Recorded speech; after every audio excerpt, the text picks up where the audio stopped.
Guys, please stop. Don't skip this video, guys. Guys, dikatakan pada baru-baru ini di mana satu berita telah menyatakan bahawa Amerika Syarikat dikatakan tidak mahu kehilangan Indonesia. Sebab apa, guys? Jom, kita semak dulu video ni. Hello guys, bismillahirrahmanirrahim. Assalamualaikum warahmatullahi wabarakatuh. Allahumma salli ala sayyidina Muhammad wa ala ali sayyidina Muhammad. Guys, selamat datang ke Musa Channel. Ini adalah channel YouTube aku, Musa bin Muhammadirin Channel.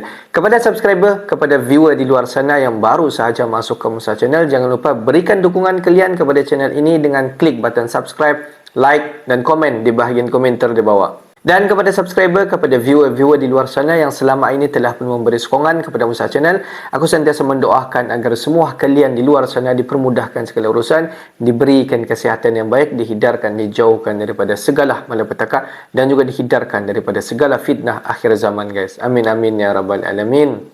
Guys, seperti biasa, hari ini kita akan buat sedikit lagi video reaction di channel Bagi-Bagi.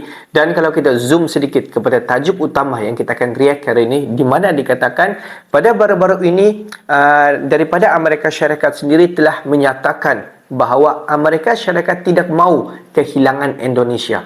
Sebab apa, guys? Jom kita semak video ini dulu. Di hujung nanti baru kita akan bagi sedikit kita punya respon sebab apa Amerika Syarikat tidak mahu kehilangan Indonesia.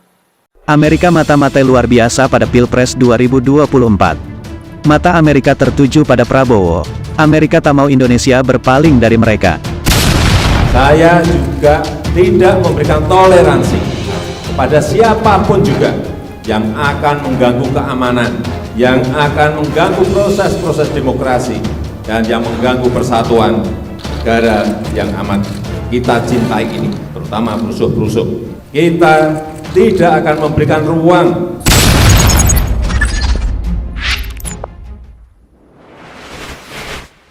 Sahabat Bagi-Bagi, Amerika Serikat, negara adidaya yang tak pernah tidur, rupanya memperlihatkan perhatian yang luar biasa terhadap pemilihan presiden, Pilpres, di Indonesia, sebuah negara yang sedang naik daun di Asia Tenggara. Tak terduga, sebuah laman prestisius, US Chamber of Commerce, semacam Kadin versi Amerika, tanggal 5 September menyajikan informasi mengenai Pilpres Indonesia dengan sangat detail. Direktur Asia Tenggara, Shannon Hayden yang tak lain adalah sosok yang sangat berpengaruh di Washington, dengan begitu cermat mengulas tentang Indonesia dalam tulisannya yang berjudul, Akankah Pemilu di Indonesia Mendekatkan Hubungan dengan AS? Dengan kalimat yang penuh penekanan, Hayden memberi isyarat bahwa apa yang terjadi di Indonesia, terutama Pilpres tanggal 14 Februari bukan hanya urusan domestik Indonesia saja, tapi menjadi sorotan global, khususnya bagi Amerika Serikat. Dengan nada penuh kekaguman, ia menuturkan, Indonesia, sebuah negara raksasa di kawasan strategis Indo-Pasifik yang tak dapat diabaikan. Ia bahkan menambahkan bahwa dengan populasi terbesar keempat di dunia, sebagai demokrasi terbesar ketiga, serta ekonomi yang kian berkembang pesat, Indonesia layak mendapat perhatian khusus. Mengenai Prabowo Subianto, salah satu kandidat yang namanya mendunia, Hayden menggambarkannya sebagai tokoh sentral yang bisa mengubah peta politik di Indonesia. Dengan nada penuh intrik, ia menyatakan bahwa Prabowo tampaknya menjadi magnet perhatian, bukan hanya di Indonesia tetapi juga di kancah internasional. Mengutip survei, Hayden dengan percaya diri mengatakan bahwa dukungan raksasa dari Presiden Jokowi, yang popularitasnya mencapai angka fantastis 79%, menjadi angin segar bagi Prabowo. Tak lupa, Hayden dengan penuh drama menggali masa lalu Prabowo, bagaimana sang jenderal pernah menjadi bagian dari dinasti Soeharto yang memimpin Indonesia dengan tangan besi selama lebih dari 3 dekade. Dengan gaya naratif penuh emosi, ia menggambarkan bagaimana Prabowo, dengan latar belakang militer yang gemilang, sempat menghadapi badai tuduhan pelanggaran HAM, yang sempat menutup pintu Amerika baginya. Namun, kini dengan posisinya sebagai Menteri Pertahanan, Prabowo kembali meraih simpati dan mendapat pengakuan di mata dunia. Sebagai penutup, dengan nada dramatis, Hayden menyoroti kekayaan Prabowo dalam dunia bisnis. Dia menggambarkan Prabowo sebagai seorang raja bisnis, seorang konglomerat yang tangan dinginnya mampu mengendalikan tak kurang dari 27 perusahaan raksasa, mulai dari minyak sawit, gas alam, hingga batu bara. Sebuah portofolio bisnis yang membuatnya layak berdiri sejajar dengan raja-raja bisnis dunia. Ini mimin gak lagi melebih-lebihkan, tetapi Amerika harus memastikan Indonesia tetap menjadi mitra strateginya di Asia Tenggara. Sahabat Bagi-Bagi, apa yang dilakukan Amerika mencerminkan betapa pentingnya Indonesia dalam perspektif global. Dari pembahasan yang disajikan, Amerika menunjukkan kekagumannya terhadap pertumbuhan dan potensi yang dimiliki oleh Indonesia, baik dari sisi demografi, ekonomi, maupun politik. Adanya sorotan khusus terhadap Prabowo Subianto menegaskan bahwa sosok pemimpin memiliki dampak signifikan dalam hubungan bilateral dan persepsi internasional. Salah satu poin penting dalam analisis ini adalah bagaimana Amerika, melalui tulisan Hayden, melihat Indonesia sebagai negara yang memiliki peran strategis di kawasan Indo-Pasifik. Ini mengindikasikan bahwa setiap keputusan politik yang diambil oleh Indonesia akan mempengaruhi dinamika regional dan hubungan dengan negara-negara besar lainnya.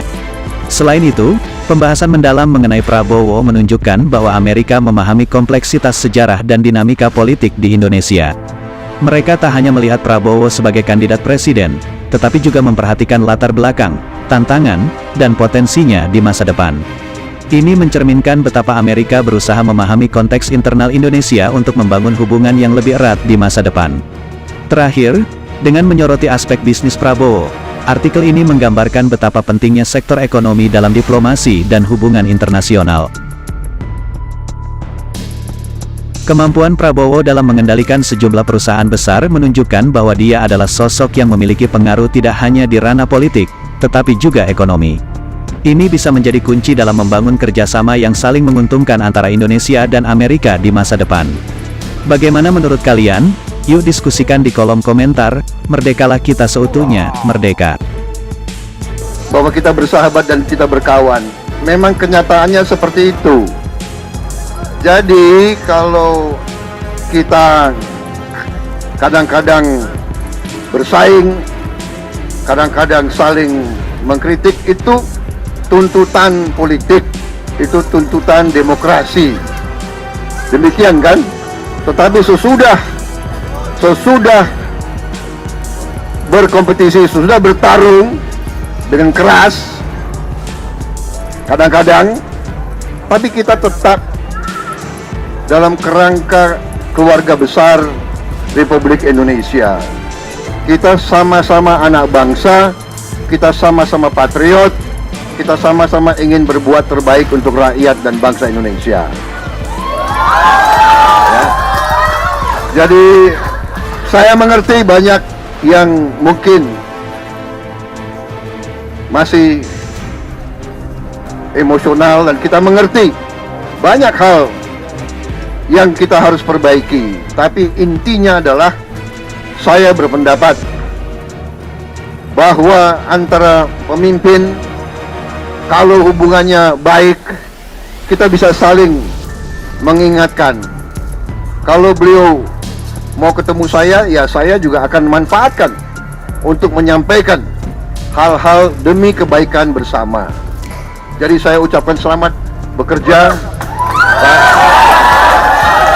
Guys, dikatakan pada baru-baru ini di mana mata-mata daripada Amerika Syarikat banyak tertuju kepada Menteri Pertahanan di Indonesia. Siapa Menteri Pertahanan di Indonesia? Iaitu Kemenham. Kalau kita tengok Bapa Prabowo, di mana sejak Presiden Jokowi, Presiden Indonesia, menjawat jawatan sebagai Presiden di Indonesia, di mana Bapa Prabowo ini telah dilantik sebagai Menteri Pertahanan di Indonesia sampailah pada kali ini. Dan kita dapat nampak cara pentadbiran di bawah pemerintahan Bapa Prabowo, bagaimana beliau mentadbir urus Kementerian Pertahanan di Indonesia dalam membuat pembelian ataupun membuat negosiasi terhadap negara-negara di luar daripada Indonesia sendiri.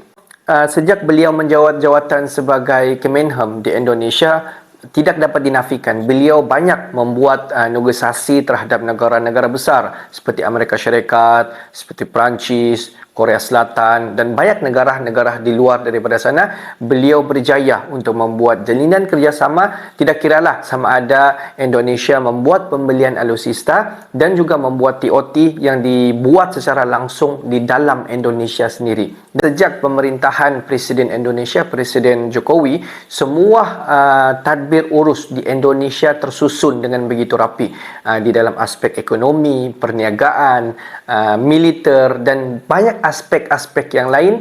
Kalau kita tengok daripada aspek inilah Indonesia dipandang, bukan sahaja Amerika Syarikat tetapi negara-negara besar yang lain memandang tuju kepada Indonesia. Jadi guys, tidak dapat dinafikan kalau kita tengok dikatakan pada sebelum ini banyak mata-mata di Amerika Syarikat tertuju kepada Menteri Kemenham Bapa Prabowo, sampaikan mereka tidak mahu kehilangan Indonesia. Kalau kita tengok banyak kebaikan jika Amerika Syarikat menjalinkan ataupun menjaga hubungan kerjasama bilateral bersama dengan Indonesia, banyak sekali Amerika Syarikat akan dapat kebaikan di sebalik kerjasama yang terjalin di antara Indonesia bersama dengan Amerika Syarikat. Jadi guys, bagi pendapat kalian semua, kenapa mata-mata daripada Amerika Syarikat tertuju kepada Menteri Kemenham Bapa Prabowo di Indonesia? Okeylah guys, untuk hari ini sampai di sini saja sedikit information daripada Musa Channel, dan kepada subscriber, kepada viewer di luar sana yang belum lagi klik button subscribe, please guys to klik button subscribe, like dan komen di bahagian komentar di bawah. Akhir kata daripada Musa Channel, thanks for watching my video. Assalamualaikum warahmatullahi wabarakatuh guys. See you the next video guys.